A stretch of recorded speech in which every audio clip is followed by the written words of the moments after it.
Now, don't get it twisted. I'm not saying I agree with the $800 price tag. I'm saying it's a better buy than several phones that I have that I purchased that cost more.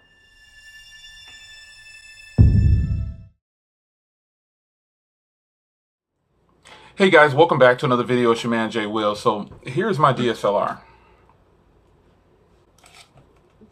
And the camera that you're looking at here through this video is the front camera on the HTC U12.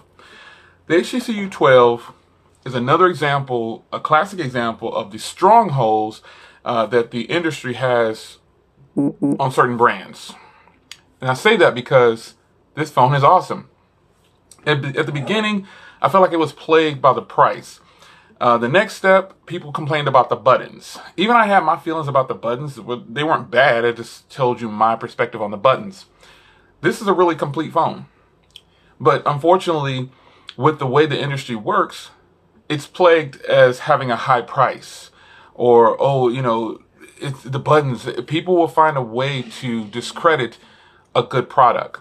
Now, I'll admit, the buttons did get an update. The software update came. The camera got an update now. You can now record unlimited on 4K on 30 frames per second on the rear camera. And the buttons weren't bad the first time. It just takes some getting used to. So phones get plagued by these issues. But in fact, there are other phones that are probably not better, cost $300 to $500 more. Sometimes $250 to $500 more. How is that possible? And I can tell you it's possible. Like I said before, it's the industry. The stronghold that a couple of brands have on today's market is so not fair. It's ridiculous because look at the footage that's coming from this front camera on this phone. It's absolutely stunning. There's no external microphones or anything. It's just me talking directly into the camera, and the quality is fantastic. This is about 2.5 months with the probably going on more like almost 3 months with the HTC U12, and the phone is awesome. Let's talk about, well, I started with the price, so let's get into the price. Now, the price of this phone is about $700 to $800, depending on where you find it. I remember when the HTC, now it seems like the HTC U11 is a phone that just HTC brought out, and it is just one of the best. It just can't be topped by a lot of companies.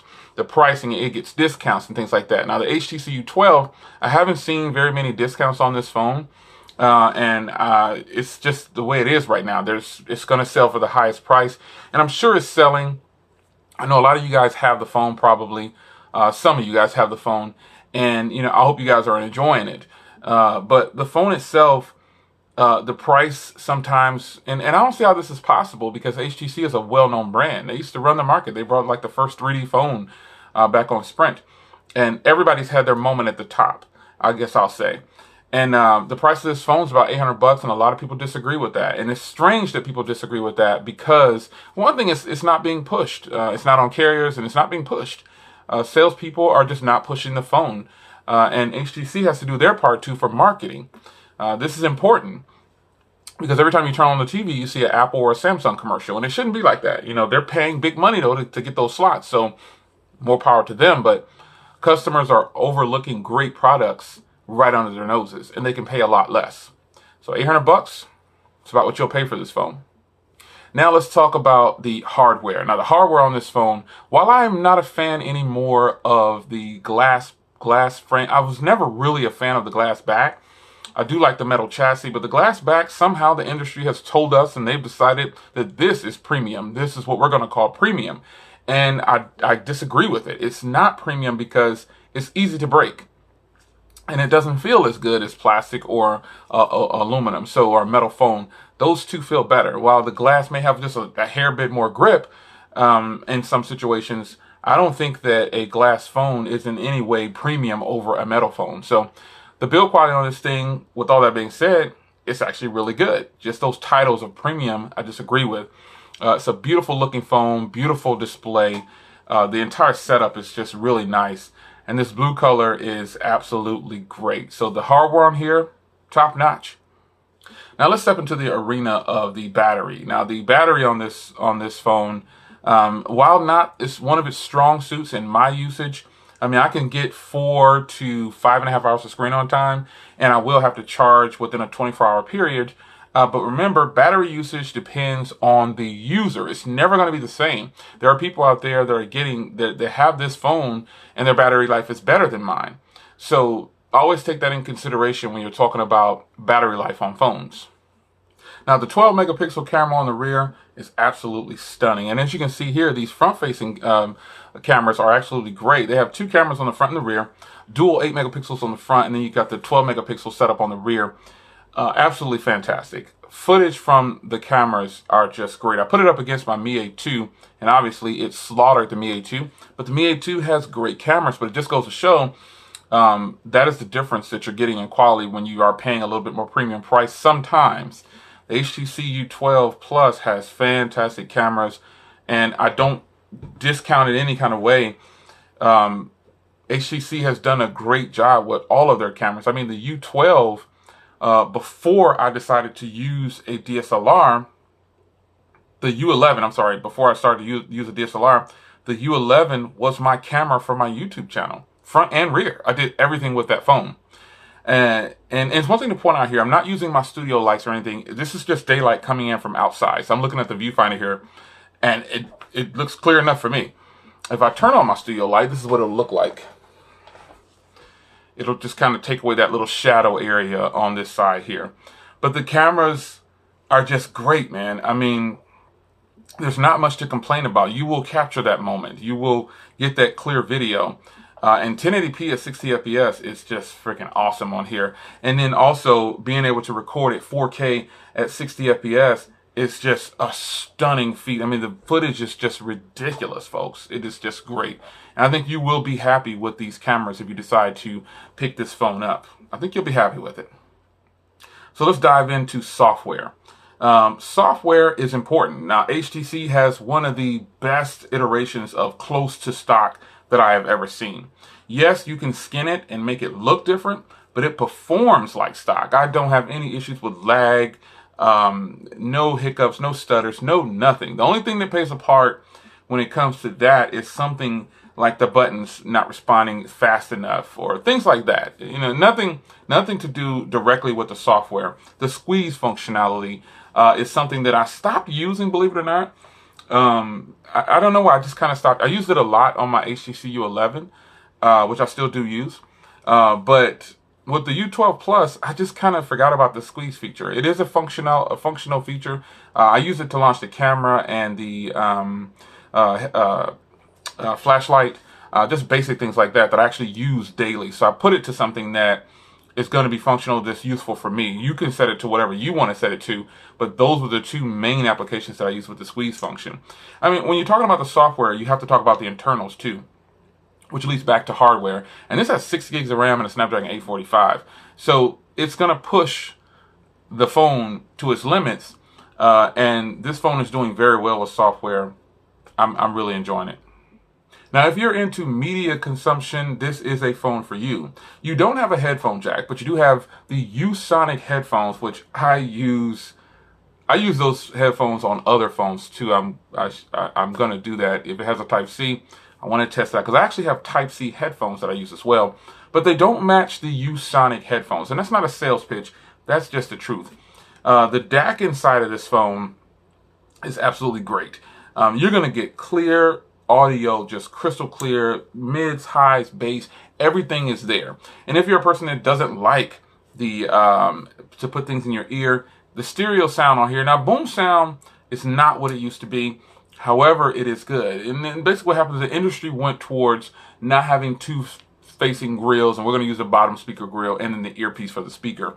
While I don't like this setup on some phones, it is very loud on this phone, and I have it on several other phones. My Asus Zenfone 5 has it, and it's very loud because that has an outdoor mode. But this setup is probably easier for OEMs to work with, so that's why they're switching to this style. But again, it does have the stereo speakers and also has a very strong DAC inside. So when you do plug in the headphones, if you don't have Type-C headphones or you don't like them, you do get an adapter so you can plug in your favorite headphones. Right now, my favorite headphones are Sony's latest headphones. They cost about $300. And I haven't reviewed them or anything. That's just the headphones that I use. when I really want to get the sound of something. So I don't. And when you plug in that adapter with the dongle, the sound is still there. It may not be as on point as if doing directly into 3.5 millimeter, but it's still there because the DAC that's in this phone is very strong. Now, something that I didn't touch on probably in the last 20 videos I've done of cell phones is the call quality. Now, this phone is unlocked to all carriers, so call quality for me has been fantastic over T-Mobile. No drop calls, no nothing. I've even traveled with it, and it's fantastic. I don't have a complaint about the call quality, and I don't touch on that very often unless I have a complaint about something. So for those that always ask, why don't you talk about call quality? Here's one main reason. Call quality is going to depend on where you live at. So I can tell you it's great, but then you might get the phone and say, well, where I live at, I only get 4 bars. I only get 2 bars. So call quality is going to depend on your carrier and their network. But I can tell you that the antennas in this phone work great. The Wi-Fi antennas are good, and the data, the mobile data, when using internet from your carrier is absolutely great. I don't have any complaints about that for me. So my final thoughts. How is the HTC U12 Plus? Is it worth purchasing? Overall, this is a killer phone. And I decided to shoot this entire video with the phone. Any of the overlays that you see were done with my Canon. But I don't know, folks. I feel like I said at the beginning of the video, the industry is being controlled by the powers that be. They won't let certain phones shine because they're better than the phones that cost $300 to $500 more. This is another classic example of a phone that's fantastic, that should be on carriers and should be in the hands of more people. Regardless if we think the price is too high. If you think the price of this phone is too high, you ask yourself how you justify spending more on a phone that has more limits, or it just costs more, especially Android phones. There are Android phones out there. Like I said before, if this were considered to be a Pixel phone, people would love it. And people would say, oh my gosh, it's awesome. If this was a Google Pixel. Since it's not and it costs less, people say, oh, it's overpriced. It's overpriced. They can't get $800 from me, but you'll give $800 for a phone that's offering less. Or you'll give $1,000 to a phone that's offering less, or $800 to a phone that's offering less. I don't understand that way of thinking. I'm not saying you're wrong or I'm right or vice versa. I'm just saying, wake up. For those that are in the know, then you already know. But it's unfortunate that phones like this get overlooked because of a couple of brands, a few brands. Brand loyalty is crazy to me. The HTC U12 Plus is a fantastic phone and should be in the hands of a bunch of people. However, it's not, from what I can tell from I've done polls online, like, did you buy it? Like, no, heck no, I'm buying this phone, I'm buying that phone. Totally okay, that's your preference. But I think the HTC U12 is a phone that definitely is here to be reckoned with. And the more that we see it, and the more that we get it into hands of people, or HTC gets into the hands of people, they will see, you know what? This is better than what I'm paying for, and it costs less, even though it's still expensive. Now, don't get it twisted. I'm not saying I agree with the $800 price tag. I'm saying it's a better buy than several phones that I have that I purchased that cost more. Make sense? It's your man Jay Will, HTC U12, almost 3 months later. What do you guys think about the HTC U12 Plus? Leave a comment down below. Tell me your thoughts on it if you have one. Take care.